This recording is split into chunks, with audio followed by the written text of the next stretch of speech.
everybody. I am so glad you are here today. So, have you been thinking about looking at your house? We're in the middle of winter, you're trapped inside a little bit, and it might be looking a little dull, and you're thinking about, hey, I want to jazz this up, but I don't want to invest in the next greatest fad and have to do it all at one time. Well, good news. My guest today is going to let you know how you can go ahead and make your house into your style in a slow mode. So let's get started with another edition of Weezy.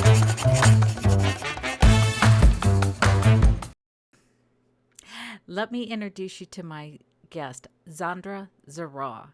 And she is coming to us today to tell us how we can go ahead and make our home our own style using her slow method.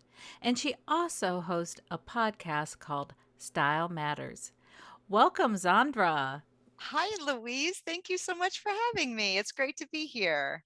It is so great to have you here. I just love your podcast and the tips that you give in your newsletters and stuff. And let's dig in and talk about all this stuff so that the people I talk to can get all excited about maybe checking out your stuff too. And we will give them a chance at the end of how to connect with you. Great. Well, thank you. I appreciate it. You're you're not really an interior designer, Correct.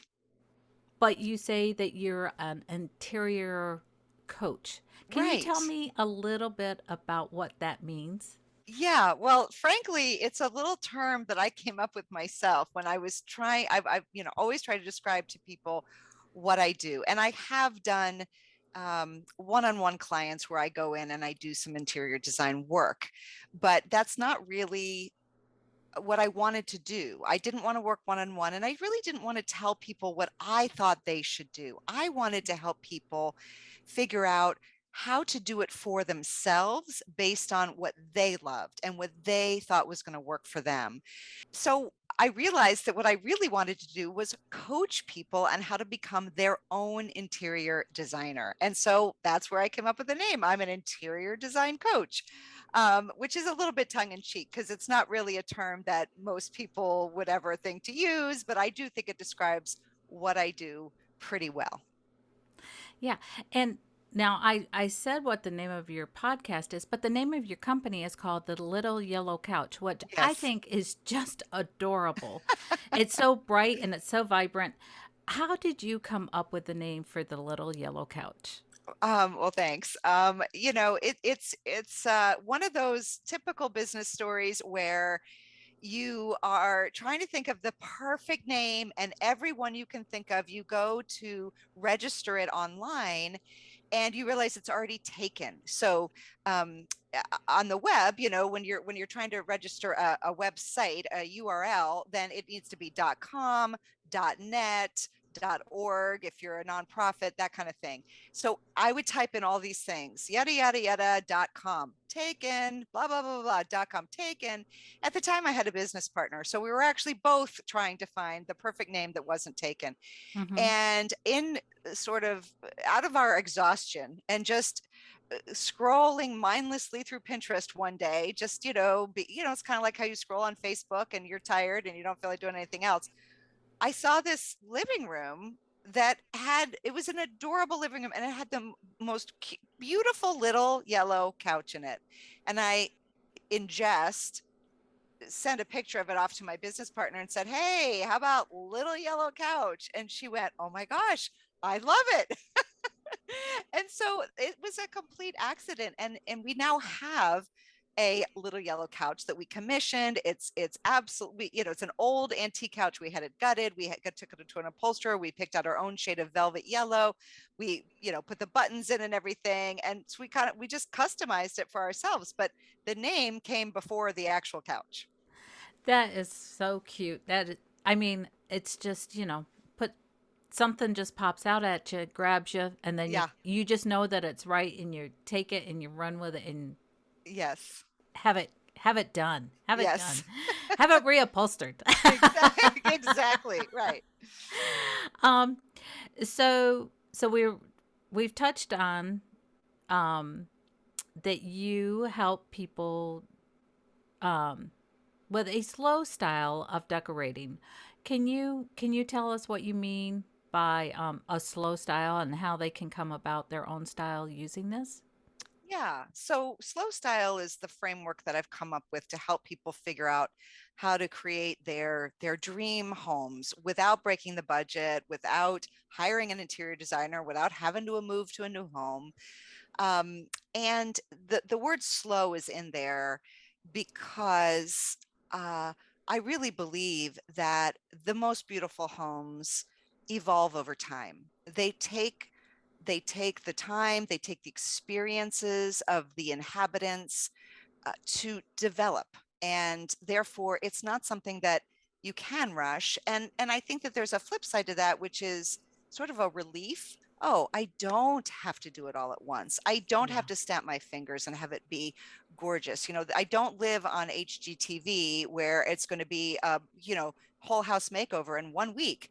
It life doesn't have to be like that. So it's the way I would prefer to do it anyway, even if I could snap my fingers and have it all done at once.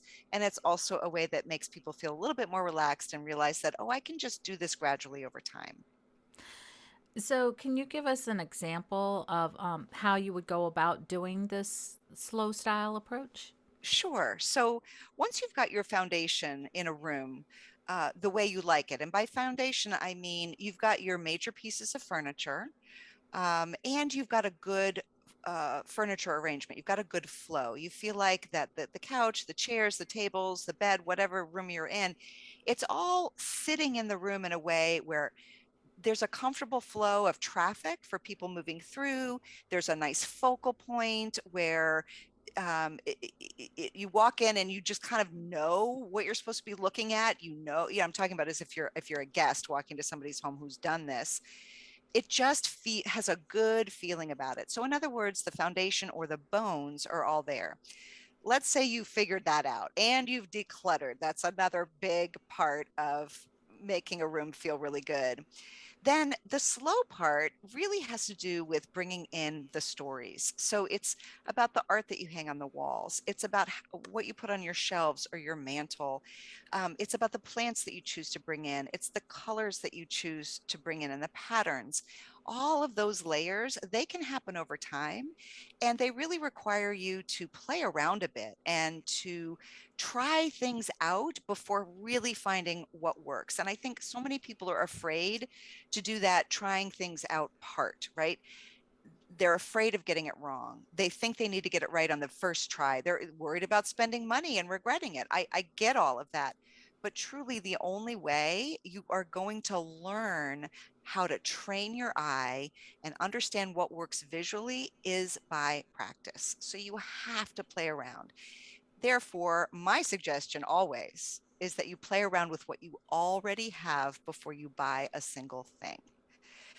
Move your furniture around, move your artwork around, bring in different mementos into, like on a mantle, play around with height and with visual weight and with shape and scale and all of those things. You can do all of that with stuff you already own. That's really cool. I have an example of something that we did that with. You, I have to say, you make me feel really good because my style is it's tastefully eclectic. I like that. That's a good term. But our kitchen table, it has a story of its own. It has its own history. Uh-huh. Um, my husband's father used to work. My husband grew up in the South. His father worked in a textile mill. Well, Oh, with the crash of the 70s and everything started going, overseas. overseas and Yeah, everything, yeah. 70s and the 80s, that facility closed down. Well, in those old factories, they had very solid Oh, uh, work installations. tables. Yes. Work tables, even, and this was a break table that was in a Oh, lunchroom. oh, cool. It has beautiful cast iron legs, and it Oh, had this thick slab of an ooh. oak tabletop. Oh, how pretty. It was just beautiful. but it didn't. We wanted to use it. We wanted that to be part of our kitchen area Yeah. where we eat, but it just didn't fit. You could just tell it didn't Mm-hmm. fit. It Okay. needed a different tabletop to be Okay. bigger. Well, lo and behold, one of my neighbors was getting rid of a pine pedestal circular kitchen table. Yep.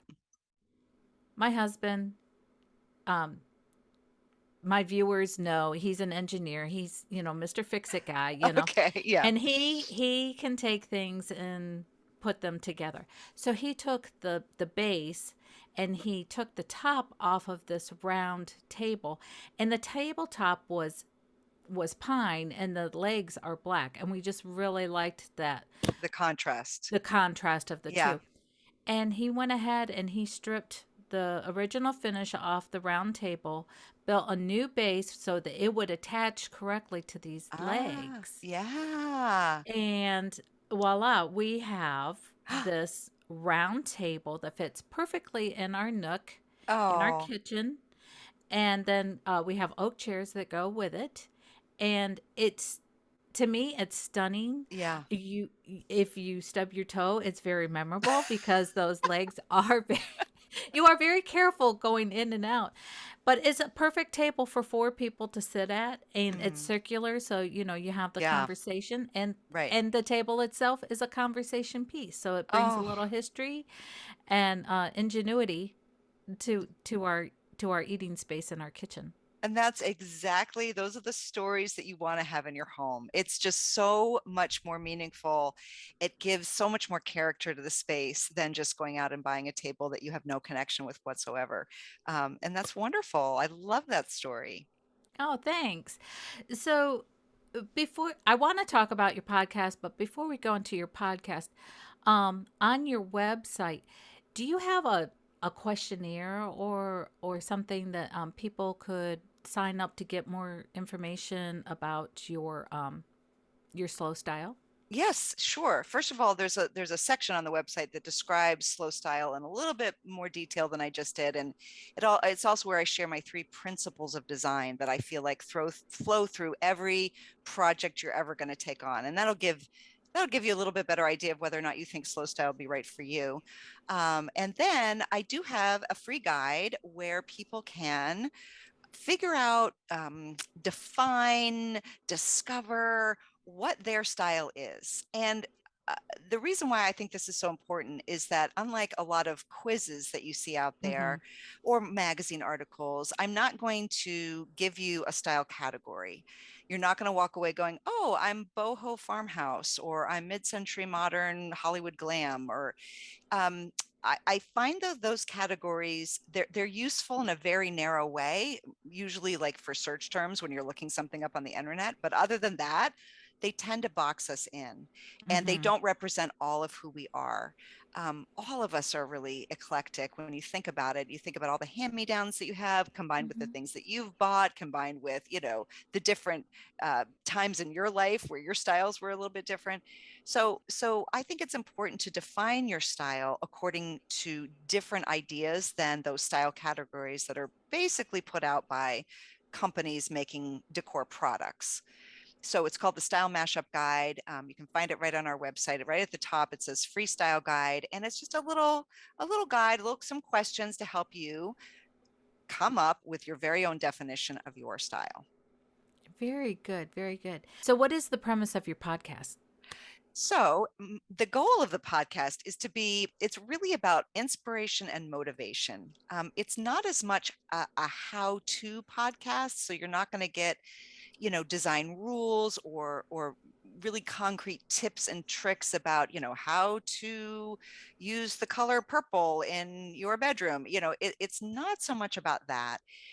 Those kinds of things are what you find on the website. The podcast is, because it's a listening platform and people are, it's usually kind of, you're doing it, you're listening when you're driving, you're listening when you're at the gym or walking your dog or whatever.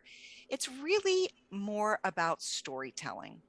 And Mhm. so I interview professional designers and stylists from all over the world, really, about why style matters. What does style do for our well-being, for our emotional health, for our happiness? How does it help us um, work on our life goals? Basically the relationship between our environments and the rest of our lives and who we are, who we're becoming.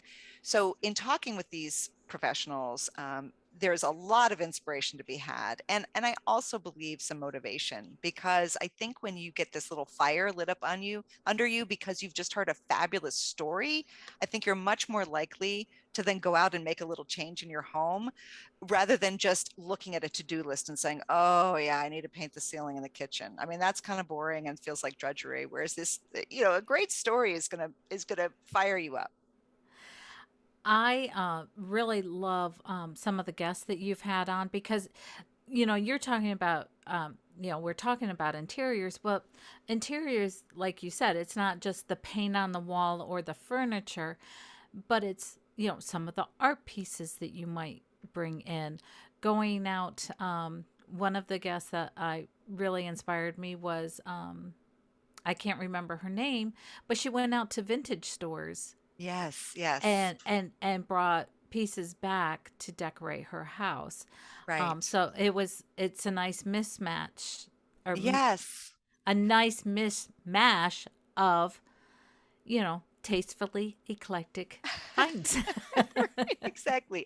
I do try to mix it up. I mean, I interview artists and artisans as well as people who specialize in color or fabric, people who specialize in minimalism, maximalism, modernism, antiques and collectibles. So yeah, it's a big mix, and it's definitely for the everyday homeowner. A lot of other interior design shows are either about sort of the how-to tips, or they're on the business of design, and they're for people who want to become interior designers, whereas our show is really for the everyday passionate homeowner. So I have down below, you can see where you can find the podcast, and it comes on. When does it come on? Every Monday, a new episode drops, unless we're on a little bit of a break. But yes, mostly it's every Monday. All right. So we've talked about your website and what you do, and we've talked about your podcast. What about your own home? Oh, okay. What do you want to know? Own home, do you have any are there any examples of what you've done for your own house on the website? Oh, yes, for sure. There's a little tour you can take of my home, which is just a series of photos of some of the rooms, and I'm constantly changing things. I get bored very easily, and so I'm always updating things. I just love to do it in my free time. But you will definitely find uh, you will see who I am when you look at my home. And that's what I want for everyone. I want people to be able to walk in and go, oh my gosh, this is so you. And I do feel like you get that when you see my home. You see a lot of antiques. You see some vintage things that are from my great grandfather's old biscuit factory. You see a lot of nautical things because I love the beach and the ocean. That I spent all my summers in Maine up there on the ocean. And then you'll see a lot of artwork. My husband and I collect art. And so the artwork that you see on the wall right here those are just flea market finds. This is just our spare room. So, but I like flea market art as much as I like, art by contemporary artists that's, a little bit more shishi. So yeah, you see a lot of color and pattern, and that's what you're going to find if you walk into my home. Okay, so you have on a lot of things that brings one piece of furniture that I've seen a picture of from your home, Okay. and it's a little drink cart that you Oh, did, and it has maps, and then you have a little banner that goes above it, as you'll see here in the pictures. Um, I love the cart. uh-huh. It's fun, and you've incorporated the maps and the little nautical theme to it. But is there a special meaning, and how did you come about making the banner that goes above that drink cart? Yeah, yeah. So, first of all, I love to entertain and have people over. And in the summertime, we're mostly outside on the patio. And I didn't go out and just buy a lot of patio furniture, right? As again, I'm all very budget conscious, and so I just wanted to kind of see what I had. What could I use to have, where I didn't have to keep bringing all the drinks out and back and forth and back and forth. Well, I happen to have this little bookcase. So it's actually a bookcase, not a cart, but it functions just like a drinks cart. And I thought, oh, this would be fun. I put a coat of paint on it. And well, first before the paint, I had these nautical maps. So they're the kind of maps that they're like oceanography maps that I had collected. I don't know, probably some antique store sometime, and just decided to line the inside of the book shelves with the maps. And then I picked this kind of bright coral contrasting color to offset the maps so that they would Mm-hmm. really show up as opposed to painting it a blue or a green. I wanted it to be a very contrasting color. So that's why it's coral. And that's where all the drink stuff sit in. But then to be a little cheeky, I just decided, oh, what if I used signal flags, kind of hanging over just as extra decor. I have a couple of signal flags that are vintage, but I didn't have enough to make a banner. And so I just decided to do it out of cardstock. And I just looked up, if you just Google the signal flag alphabet, it will show you that those signal flags that the sailors used to use, each flag represented a different letter. So they would signal with the flags and it would spell something out. Okay. So I just looked up, okay, what are the letters that spell out the words happy hour? And I made the little flags, put them on a little banner, and they're a part of the drink cart. So it's very cheeky and not meant to be anything permanent, just something for fun for the summer. Well, it is very eye catching. It caught my eye because it was so different. It was so Thank you. different. And, even if it is just out there for a season, Yes. it gives yet another story. Somebody comes in and goes, how did you come up with that idea? It gives a great conversation starter. Right. It does. And especially because if once you tell them it's an alphabet, of course they want to know what it spells, which is fun to talk about. So, Zandra, a lot of my audience is a little bit older. We're more mature and probably have a lot of things set in our home. But what's an example of something that would be like really easy if you wanted to just do a spruce up to get ready for spring or, moving forward? I think one of the easiest things to do that's not quite so obvious is just changing out your throw pillows, which I think is what the go-to is. I think it's really good to spend a day or half a day taking everything off of your shelves, especially if the shelves have things on them other than books. And gives you a chance to dust in there, but also just really look at all of the objects you have and ask yourself if you still love them. Is it still something you want to look at all the time? Does it still hold the same meaning and value that it did to you, 10 years ago when you first put it up there? I think we so often stop seeing what we've surrounded ourselves with. It just becomes a bit of a blur, all in the background. We're so used to it, we just don't even see it or notice it anymore. And if we do that, we're really missing an opportunity to use our homes as little incubators of inspiration and creativity and happiness. And so just take everything off. Ask yourself if everything still means something to you. If it doesn't, out it goes, or maybe it just gets put away for a little while. Maybe you still love it, but you're kind of tired of looking at it.